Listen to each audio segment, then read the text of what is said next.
بعد رمضان عید ہوتی ہے، رب کی رحمت مزید ہوتی ہے، اور جس کو آقا کی دید ہوتی ہے، جس کو آقا کی دید ہوتی ہے اسی کی عیدوں کی عید ہوتی ہے۔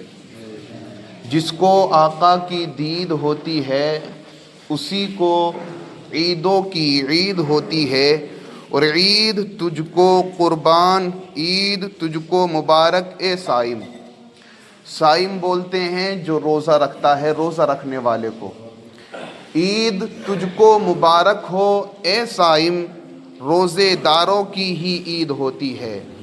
روزے داروں کی ہی عید ہوتی ہے۔ درود شریف پڑھیں بآواز بلند۔ اللہم صلی علی سیدنا و شفیعنا و مولانا محمد وبارک وسلم، صلو علیہ الصلاۃ والسلام علیک یا رسول اللہ صلی اللہ تعالی علیہ وسلم۔ آج کا جو دن ہے یہ رمضان المبارک کا آخری دن ہے، اور آج ہی کے دن کے بارے میں بتایا کہ نبی فرماتے ہیں کہ یہ جو اس رات آنے والی ہے، رمضان المبارک کی آخری رات اور شوال المکرم کی جو پہلی تاریخ لگ جاتی ہے، نبی فرماتے ہیں یہی لیلۃ الجائزہ ہے۔ اس کا مطلب یہ ہے کہ یہی انعام والی رات ہے۔ اسی رات میں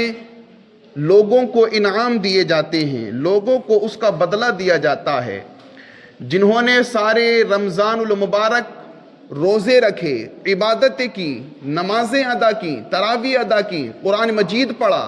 یا قرآن مجید سنا، نبی فرماتے ہیں اس کو اس کا بدلہ دیا جاتا ہے، اس کو اس کا انعام دیا جاتا ہے۔ اور نبی فرماتے ہیں کہ اللہ رب العزت اپنے معصوم فرشتوں کو روئے زمین پر بھیجتا ہے کہ اے فرشتوں روئے زمین پر جاؤ اور یہ خوشخبری میرے بندوں کو بتاؤ۔ اب جب رب تعالی فرشتوں کو حکم دیتا ہے تو فرشتے زمین پر آتے ہیں اور سڑکوں پر کھڑے ہو کر یہ اعلان کرتے ہیں، گلیوں میں کھڑے ہو کر یہ اعلان کرتے ہیں، کوچوں میں کھڑے ہو کر، ان گلیوں کے نکڑ پر کھڑے ہو کر یہ اعلان کرتے ہیں کہ لوگوں آؤ اللہ رب العزت کی عبادت کی طرف، آؤ اللہ رب العزت کی بارگاہ کی طرف، وہ بارگاہ کہ جس بارگاہ سے آپ کو کبھی نا امیدی نہیں ملی، کہ جس کے بارے میں قرآن کہتا ہے لا تقنطوا من رحمت اللہ، اللہ رب العزت کی رحمت سے کبھی نا امید مت ہونا، اللہ رب العزت کی رحمت سے کبھی مایوس مت ہونا۔ اللہ رب العزت فرشتوں سے فرماتا ہے فرشتوں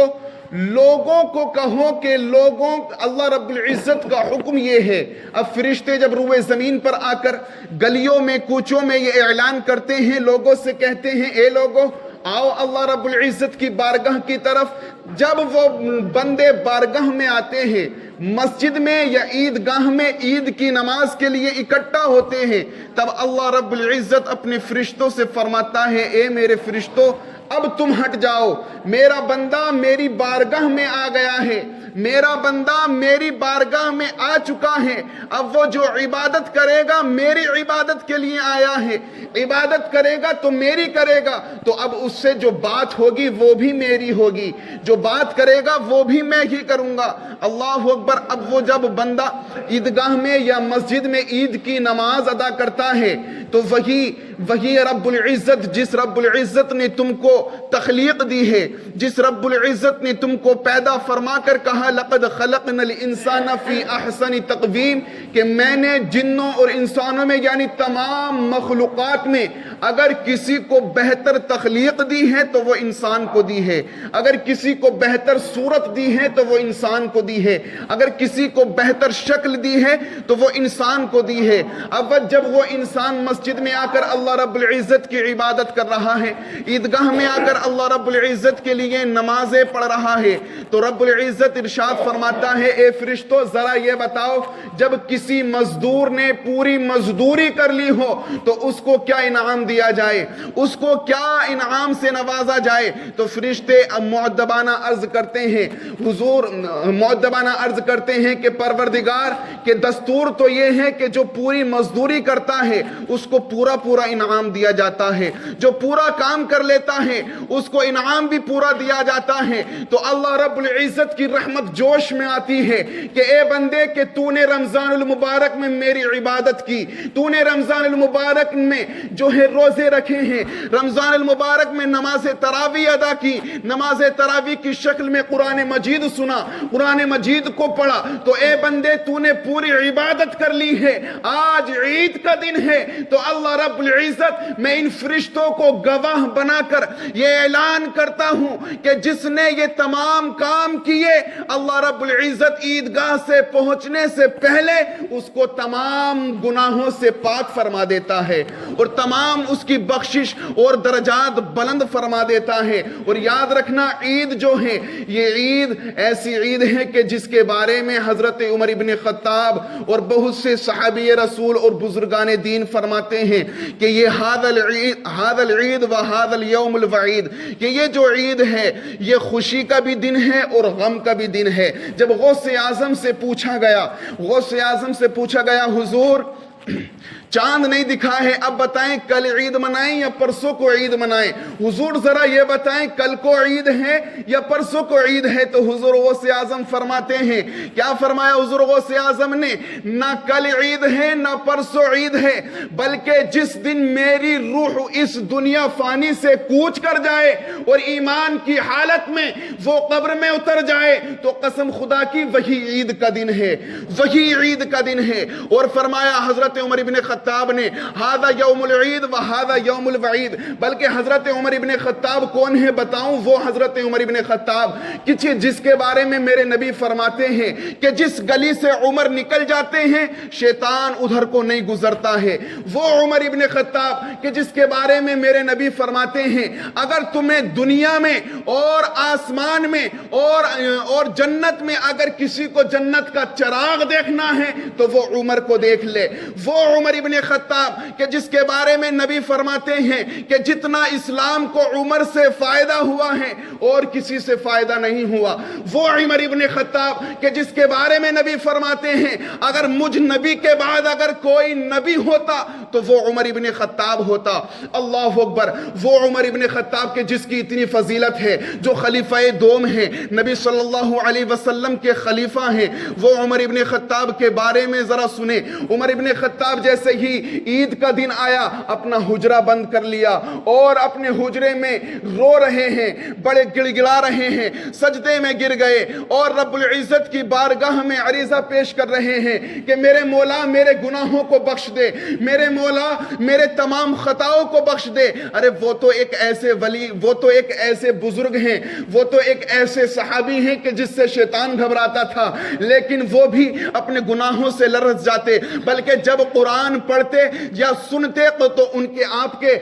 تمام رونگٹے کھڑے ہو جاتے اور بعض اوقات حضرت عمر ابن خطاب بے ہوش ہو جاتے۔ وہ عمر ابن خطاب جب عید کا دن آیا تو بے ہوش ہو گئے، وہ عمر ابن خطاب رو رہے ہیں، بلکہ جب صحابی رسول اور آپ کے خادم آپ کی بارگاہ میں پہنچے اور عریضہ پیش کیا حضور آپ رو کیوں رہے ہیں؟ ارے یہ تو خوشی کا دن ہے، عید کا دن تو یہ تو خوشی کے لیے بڑا شادمانی کا دن ہے، آپ رو رہے ہیں، یہ غم کا دن تھوڑی ہے۔ تو وہی عمر ابن خطاب فرماتے ہیں ہذا یوم العید و ہذا یوم الوعید، یہ عید کا دن بھی ہے اور وعید کا دن بھی ہے۔ مطلب سمجھ لیں عید کا معنی ہوتا ہے خوشی اور وعید کا معنی ہوتا ہے کہ اگر کوئی غم آ جائے تو فرماتے ہیں یہ عید یہ خوشی کا دن بھی ہے اور غم کا دن بھی ہے۔ حضور وہ کیسے؟ تو حضرت عمر ابن خطاب فرماتے ہیں عید اس کے لیے کہ جس نے روزے رکھے ہوں، جس نے عبادتیں کی ہوں، جس نے تراویح ادا کی ہوں، جو تمام گناہوں سے پاک رہا ہو اور نیک کام کیے ہوں، اس کے لیے عید ہے۔ لیکن اس کے لیے یہ غم ہے، اس کے لیے یہ ناخوشی ہے، اس کے لیے ایک ایسا دن ہے کہ جس نے نہ روزے رکھے، نہ عبادتیں کی، نہ اس نے نمازیں ادا کی، نہ ہی اس نے تراویح ادا کی، نہ ہی افطار و سحری ادا کی۔ اللہ اکبر۔ یاد رکھیں یہ افطار اور سحری ایک ایسا موقع موقع ہے کہ جس موقع میں اگر کوئی دعا کی جائے تو دعا رد نہیں ہوتی. اور جیسے ہی یہ رات آ رہی ہے, یہ لیلۃ الجائزہ, نبی فرماتے ہیں 5 راتیں ایسی ہیں کہ جس میں دعا رد نہیں ہوتی ہے, اور ان 5 راتوں میں لیلۃ الجائزہ بھی ہے. اور لیلۃ الجائزہ اسی کو یعنی کہ آپ کو انعام دیا جائے, آپ نے یہ جو 30 دن جو ہے آپ نے عبادتیں کی ہیں اللہ رب العزت کی خوشنودی کے لیے, اللہ رب العزت کو سجدے کیے, اللہ رب العزت کی عبادت کی, نبی فرماتے ہیں آپ کو انعام دیا جائے گا, نبی فرماتے ہیں آپ کو اس کا بدلہ دیا جائے گا. اگر آپ نے اچھے کام کیے ہوں گے, رمضان المبارک میں نیک کام کیے اور تمام گناہوں سے بچے رہے, تو قسم خدا کی آپ کو جو انعام ملے گا رب العزت فرماتا ہے اس کو انعام جو ملے گا وہ یہ ملے گا کہ اس کو جنت الفردوس میں داخل کر دیا جائے گا. اور اسی رات کے بارے میں نبی فرماتے ہیں اگر کوئی اللہ کی خوشنودی کے لیے صرف عبادت کر کر کوئی دعا مانگے تو اللہ رب العزت رد نہیں کرتا ہے. وہ دعا اگر دنیا کے مطابق ہو, دنیا کے خاطر ہو, تو اللہ رب العزت فرماتا ہے کہ میں سوچوں گا, میں دیکھوں گا کہ وہ تمہارے لیے بہتر ہے یا نہ بہتر ہے, تو تب میں عطا کروں گا. اگر دنیا کے لیے دعا کی گئی, یہ لیلۃ الجائزہ ایسی رات ہے کہ اگر دنیا کے لیے دعا کی گئی کہ میرے مولا مجھ کو کامیاب کر دے, میرے مولا مجھ کو مال و دولت سے نواز دے, اگر ایسی دعا کی گئی تو رب العزت پہلے دیکھے گا, نظر کرے گا کہ تم اس کے لائق ہو یا نہیں ہو. رب العزت دیکھے گا وہ تمہارے لیے بہتر ہے یا نہیں ہے. لیکن میرے نبی فرماتے ہیں اگر آخرت کے لیے کوئی بھی دعا کی جائے, آخرت کے لیے کوئی بھی اگر تمنا کی جائے, اگر یہ دعا کی جائے کہ میرے مولا مجھے جنت عطا کر دے, یا یہ دعا کی جائے میرے مولا میرے درجات کو بلند کر دے, یا یہ دعا کی جائے کہ میرے مولا جنت میں میرا گھر جو ہوگا نبی کے محل کے قریب میں ہو, تو قسم خدا کی میرے نبی فرماتے ہیں وہ دعا کبھی رد نہیں ہوتی. بلکہ 5 راتیں ایسی ہیں کہ جن راتوں میں دعا رد نہیں ہوتی ہے. ان 5 راتوں میں سے ایک رات یہ بھی ہے کہ جس میں لیلۃ الجائزہ میں اگر کوئی عبادت کرنے کے بعد, خالص عبادت کرنے کے بعد صرف دعا کے لیے ہاتھ اٹھا دے تو اللہ رب العزت اس کے ہاتھوں کی لاج رکھتا ہے, اور لاج ایسی رکھتا ہے کہ اس کی دعا کو مقبول فرما لیتا ہے. اس لیے اس لیلۃ الجائزہ کا احترام کریں. ایسا نہ ہو کہ آپ نے 30 دن تو عبادتیں کر لی, ایسا نہ ہو کہ آپ نے 30 دن تو روزے رکھ لیے, ایسا نہ ہو کہ آپ نے 30 دن تو نمازیں ادا کر لی, لیکن لیلۃ الجائزہ میں ایسا کام کر دیا کہ جس کی بنا پر آپ کی یہ 30 دن کی جو عبادتیں ہیں وہ ناقابل قبول ہوں. ایسا نہ ہو کہ آپ لیلۃ الجائزہ میں کوئی ایسا عمل کر دیں, کیونکہ ہمارے معاشرے میں بہت سے لوگ ایسے ہیں, بہت سے نوجوان ایسے ہیں جیسے کہ چاند رات آتی ہے اٹھاتے ہیں بائک کو, اٹھاتے ہیں موٹر سائیکل کو, اٹھاتے ہیں اپنے گھر کے واہن کو, چل پڑتے ہیں کہ گھومنے جا رہے ہیں کیونکہ یہ چاند رات ہے. یاد رکھیں چاند رات گھومنے کی رات نہیں ہے, عید یہ کپڑوں کی خوشی نہیں ہے. بلکہ جو لوگ یہ سوچتے ہیں 4 جوڑی کپڑے بنا لیے, 6 جوڑی کپڑے بنا لیے تو تبھی عید ہوگی, نہیں نہیں, بلکہ عید وہ ہے لیس العید, فرمایا لیس العید لمن لبس الجدید, کہ نئے کپڑے پہننا یہ عید نہیں ہے. فرمایا عید کیا ہے, بلکہ اپنے گناہوں پر, اپنے گریبان پر نظر کر لینا یہ عید کا دن ہے. اپنے گناہوں پر یہ شرمندگی محسوس کر لینا یہ عید کا دن ہے. اگر ایک لمحہ بھی آپ نے ایسا گزارا, ایک لمحہ بھی ایسا گزارا کہ جو آپ نے شرمندگی محسوس کی اپنے گناہوں پر, تو اللہ رب العزت اس ایک لمحے کی برکت سے شاید آپ کی بخشش فرما دے. تو اس لیے ہر ایک لمحہ ایسا گزاریں کہ میں بڑا گناہگار ہوں, میں بڑا خطا کار ہوں, میں بڑا شرمسار ہوں, لیکن میرے مولا صرف تو ہی میرا آسرا ہے, میرے مولا تو ہی صرف سہارا ہے. اگر اللہ رب العزت سہارا نہ ہو, اگر اللہ رب العزت آپ کو آپ کے حال پر چھوڑ دے تو سوچیں ذرا کیا حال ہوگا. بلکہ اللہ رب العزت تو قرآن پاک میں 29ویں پارے میں فرماتا ہے کہ جو شخص گناہ کرتا ہے تو اللہ رب العزت اس کی رسی جو ہے ڈھیلی کر دیتا ہے کہ بلکہ گناہ کیے جا, یہ ڈھیلی کر دیتا ہے اور موقع دیتا ہے کہ توبہ کر لے, لیکن یہ بندہ نہیں سنتا. موقع دیتا ہے کہ ابھی توبہ کر لے, بندہ نہیں سنتا. لیکن اللہ رب العزت ارشاد فرماتا ہے ان عذاب ربک لشدید, میرے رب کا عذاب بڑا سخت ہے, میرے رب کی پکڑ بڑی سخت ہے. جب وہ میرا رب تمہاری پکڑ پکڑ کرتا ہے تو دنیا میں آخرت میں بھی تمہیں نہیں چھوڑتا ہے، دنیا میں ذلیل کرتا ہے، آخرت میں بھی ذلیل کرتا ہے۔ اس لیے اپنا ہر لمحہ ایسا گزاریں، ہر دن ایسا گزاریں، ہر گھنٹہ ایسا گزاریں کہ یہ ہمارا آخری لمحہ ہے، کیونکہ جب موت کے فرشتے آ جاتے ہیں اور آپ کے گریبان پر ہاتھ رکھتے ہیں تو وہ ایک لمحے کی بھی مہلت نہیں دیتے ہیں، ایک گھنٹے کی مہلت نہیں دیتے۔ آپ کیا سوچتے ہیں وہ ایک لمحے کی اتنی بھی مہلت نہیں دیتے کہ لوگ کہتے ہیں کہ ہم آخری وقت میں توبہ کر لیں گے، تو وہ توبہ کا وقت بھی نہیں دیں گے، وہ تمہیں نفل پڑھنے کی مہلت نہیں دیں گے۔ اس لیے آپ ہر لمحہ ایسا گزاریں، ہر دن ایسا گزاریں کہ یہ ہمارا آخری دن ہے۔ بلکہ صحابی رسول بھی ایسے گزرے ہیں، بزرگان دین بھی ایسے گزرے ہیں کہ جنہوں نے اپنے گھروں میں قبر کھود لی تھی اور وہ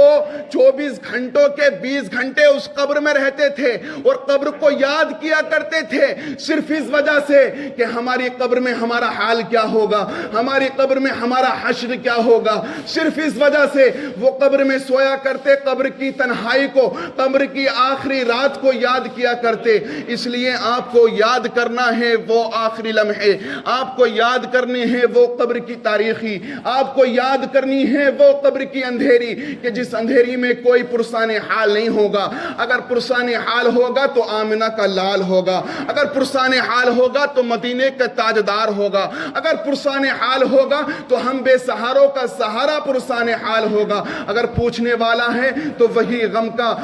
غم کا سہارا، وہی ہم تمام گناہگاروں کا آسرا پوچھنے والا ہے۔ اس لیے نبی صلی اللہ علیہ وسلم پر درود پڑھیں اور اپنے گناہوں سے توبہ کریں، کیونکہ نبی فرماتے ہیں کہ جو اپنے گناہوں سے ایک مرتبہ توبہ کر لے، سچی توبہ کر لے، تو وہ گناہ سے ایسے ہو جاتا ہے کہ جیسے اپنی ماں کے پیٹ سے ابھی آیا ہو، گناہوں سے پاک ہو جاتا ہے، ایسے ہو جاتا ہے کہ ایسے اس نے گناہ ہی نہیں کیا ہو۔ اس لیے اپنے تمام گناہوں سے توبہ کریں اور سچی توبہ کریں۔ گناہوں سے توبہ کرنے کی کچھ شرائط بھی ہیں لیکن وقت اجازت نہیں دیتا، اس لیے صرف اتنا سمجھ لیں، اگر جب توبہ کریں تو یہ ارادہ ضرور کریں کہ میں جس گناہ کی توبہ کر رہا ہوں اس گناہ کی طرف نہیں بڑھوں گا، میں جس گناہ کی توبہ کر رہا ہوں میں اس کو زبان سے اقرار کر رہا ہوں، اس کو ندامت حاصل کریں، شرمندگی محسوس کریں کہ میرے مولا مجھ سے یہ گناہ ہو گیا، جان کر یا بھول کر، میرے مولا تو بخشنے والا ہے، بخش دے۔